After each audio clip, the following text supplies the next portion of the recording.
පුළුවන් නම් අත තියලා පෙන්නන්න. අපි කියන්නේ එච්චර අපි අභියෝග කරන ආණ්ඩුවට.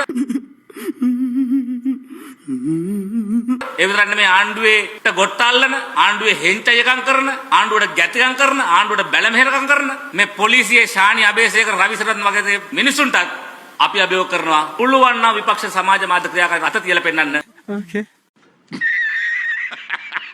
අන්න එදාට අපි බලා ගන්නම් මේ ආණ්ඩුව ඉවර වෙන්නේ කවද්ද. A few moments later. අත තිබ්බා අප්පා Brother, what's that? What's that, brother? ගඳයිනේ මොනවද රාජපක්ෂලගේ අසූචි. Oh my God! රාජපක්ෂලගේ අසූචි බුදින මෙන්න මේ නිලමැස්සෝ ටික සානි අබේසේකරට අභියෝග කරනවා. එහෙම නැත්තම් ආණ්ඩුවත් එලවනවලු. කවුද මේ නිලමැස්සෝ? කවුද මේ? Oh my God. Oh my God.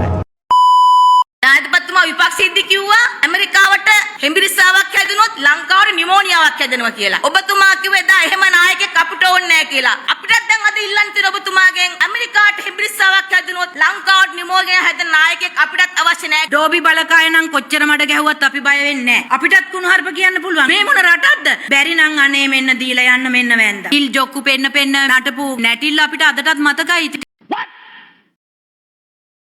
ටිල්විල්ලද හිල් ජොක්කුද බලන්නකෝ දැන් තටි බඩවලුත් එක්ක වසන්ත සමරසිංහ මොනවද කිව්වේ? ඒක මං හිතන්නේ ඒක හාල් ටිකම ගෙනල්ලා ගහලා එකගේ බඩත් ඒ ගානටම women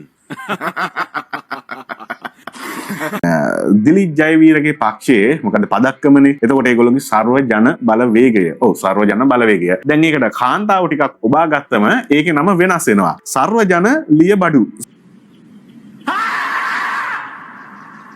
සමයින සර්ව ජන ලිය බල. සර්ව ජන ලිය බල. දැන් මේ කතා කරන කාන්තාවගේ ඔන්න බෑක්ටොප් එකේ තියෙන්නේ ඒක තමයි. nice. දනා දර්ශනී සිල්වා අද මම මාතෘකාවක් කරගන්නවා මත්මන් ආණ්ඩුවේ ඇමතිවරු ගෘහයට උගන්වනවා ගෘහණියක් කොහොමද නිවසේ මේ දවස්වල කටයුතු කරන විදිය. දින 5ක රෙදි එකපාරට හොදන්න කියනවා. ඒතර ඇඳුම් දෙකක් තියෙන ගෘහණියක් කොහොමද වැට යන කෙනෙක් කොහොමද ඇඳුම් හොදන්න නැතුව අඳින්නේ මං අහනවා. පටන් ගත්ත ගමන්ම ගොම්බෙට්ටක් දාලානේ පටන් ගත්තේ. Get some help.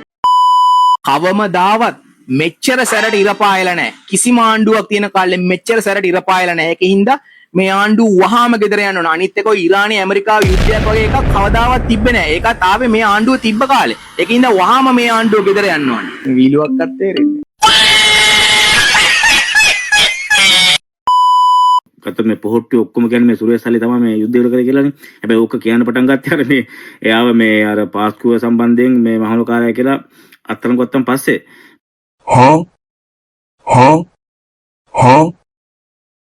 මේ කොහොම වුණත් මේ දැන් එයාගේ මේ සුරේෂ් සල්ලිගේ අලුත්ම තත්ත්ව ගැන මේ අර ජංගි වීරසේකර ඌව වර අර පීමිහන්ස මාල්ට එයාගේ ජංගි ටික ගිහින් දුන්නේ අර නිරෝධානය වෙන්න. අන්න එයා මේ සුරේෂ් සලයගේ අලුත්ම තත්ත්වය ගැන මේ පොඩ්ඩක් පැහැදිලි කරනවා. පොඩ්ඩක් ඒක බලමුකෝ. रुको जरा सबर करो. නිකරුණේ අත්අඩංගුවට ගත්ත නිරෝගී පුද්ගලයෙක්ව සිටි සුරේෂ් සලේ ජෙනරාල්වරයා අද තදබල ලෙස අසනීප වෙලා රෝගාතුර වෙලා රෝහල්ගත කරලා තියෙනවා. ජනාධිපතිතුමා ජයවර්ධනපුර රෝහලේ ජනාධිපතිට වෙන් වෙච්ච ඇඳ ජනතාවට දෙනවා කියලා දැන් ප්‍රකාශ කරලා තියෙනවා. ඉතින් අපි යෝජනා කරනවා සුරේෂ් ශාලේට ඒ ඇඳ දීලා ප්‍රතිකාර කරලා ඌව සුවපත් කරන්න.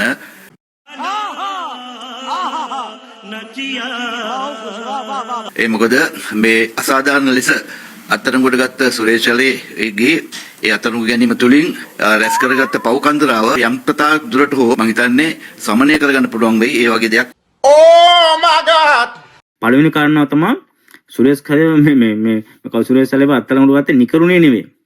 එයාව අත්අඩංගුවට ගත්තේ අර මේ 40ක් ඇතුළු අර පොඩි දරුවෝ 40 දෙනෙක් ඇතුළු මිනිස්සු 200 ගාන 300කට ආසන්න පිරිසක් කෑලි වෙන්න කුඩු වෙලා ගියපු බෝම්බයක් සිද්ධ වෙන්න දුන්නා කියන චෝදනාවට. එයා තමයි ඒක ප්ලෑන් කරේ කියලා චෝදනාවට තමයි එයාව ඇතුළට ගත්තේ. හරිද?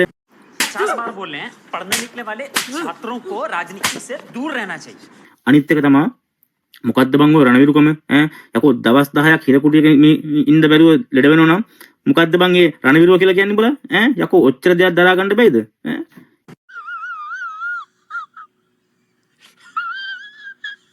කොහොමද බං ඔහොම මිනිස්සු යුද්ධ කරා කියලා උඹලා කියන්නේ යකෝ අර ගමේ අර පොල් කඩන එක කියලා දාපන් මාස 6ක් විතර උන් ඉන්නවනේ පාඩුවේ සද්දයක් බද්දයක් නැතුව ඈ ओ भाई मारो मुझे मारो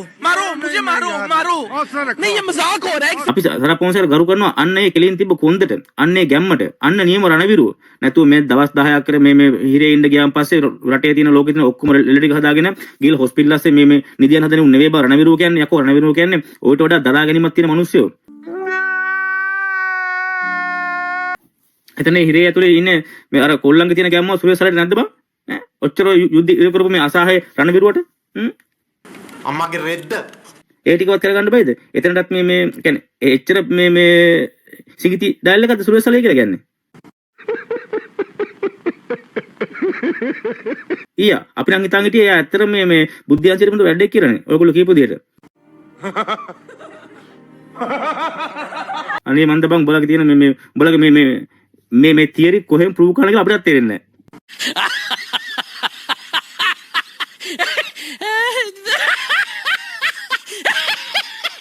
සෑහෙන කාලයක ඉඳලා තිබුණ ප්‍රශ්නයක් තමයි මේ අපේ හිටපු රියා අද්මිරාල් නාවික හමුදාවේ සරත් වීරසේකර ඒ සරත් වීරසේකර මහත්මයාට ඇයි මිනිස්සු හරක් වීරසේකර කියන්නේ කියලා.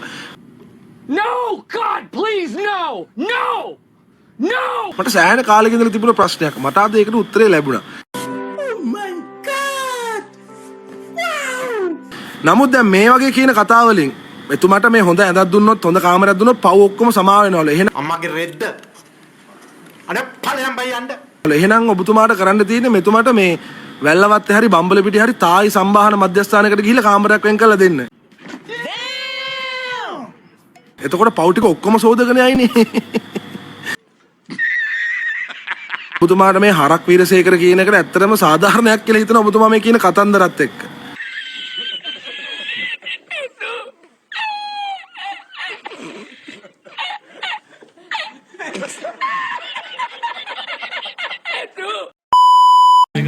කතා කරන්න ඕගොල්ලෝ මොකද කියන්නේ? මන්නම් කියන්නේ ටොස් එකක් දාමු ලාලා ගන්නවද නැද්ද කියලා. බෑ මේ ආණ්ඩුව ටොස් දාන්න බෑනේ. ඒ ඉස්සරහට මොකද්ද? ඒක තමයි නෝනද පොල්ලද කියලා කියන්නේ. හරිද? දැන් මේ ආණ්ඩුව දාන්නේ එක්ක නෝනද කියලා දාන්න ඕනේ. නැත්නම් පොල්ලද දාන්න ඕනේ. නෝනද පොල්ලද නෑ මේ ආණ්ඩුවේ. ඔයාලා එකක දීලා දිනෙත් මේ ආණ්ඩුව. ඔබ වෙනව කලස් ඒක තමයි නේ. දැන් ඔක දැන් ඔරිජිනල් කලස් ගහලා ඉවල ගෙන ඔය සානියා බේබි කරද්දී ආණ්ඩුව විරෝධී කියලා දායි අපිට. ඔව් දැන් කන්නේ කර සමනල පාට. සමුපකාරය දෙන්නේ සමනල පාට. උඹ යනවද කනවද මොකද සර් ඇහුවේ උඹ මෙතන යනවද නැත්තම් මගේ මොන හරි කනවද අපේ ලාල් අයියට ඉන්වයිට් කරලා නැහැ ජනාධිපතිතුමා පාටියට ඒක නිසා ඉනාන්න එපා අනුගානේ අපේ පාටියටවත් අපි කාලමිනි නිමිසුනේ කියන්නේ ඒක නිසා අනුගානේ ඊළඟ පාර ලාල් අයියට පොඩ මෙන්න අපිට අහන්න අනිවාර්යයෙන් ලාල් අයිය සම්පතේ මගේ බර්ත්ඩේ පාටි එක ඊළඟ සතියේ ඔයා එන්න ඇහුන්නේ ඔය ශ්‍රී ලාංකීය බයි සන්නාම එකම රූප රාමුවකින්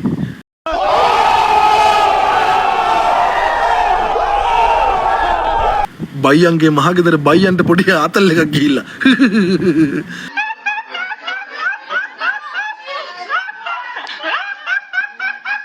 මිනිස්සුන් බලට කියන දේවල් දන්නවා නම් එහෙම බලවම නෙමෙයි hina වෙන්නේ බලා අඬනවා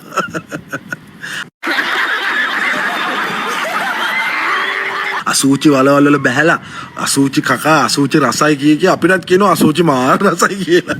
උඹලා පව් බං. ඇත්තටම උඹලා පව්.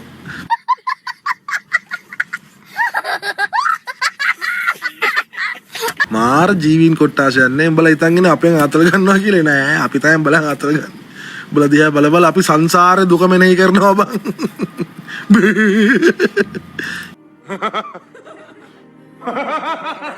ඉරාජ් ටී-ෂර්ට් වලට වැඩිය ඔබ ගවුම් වලට ලස්සනයි කිල්ලේ.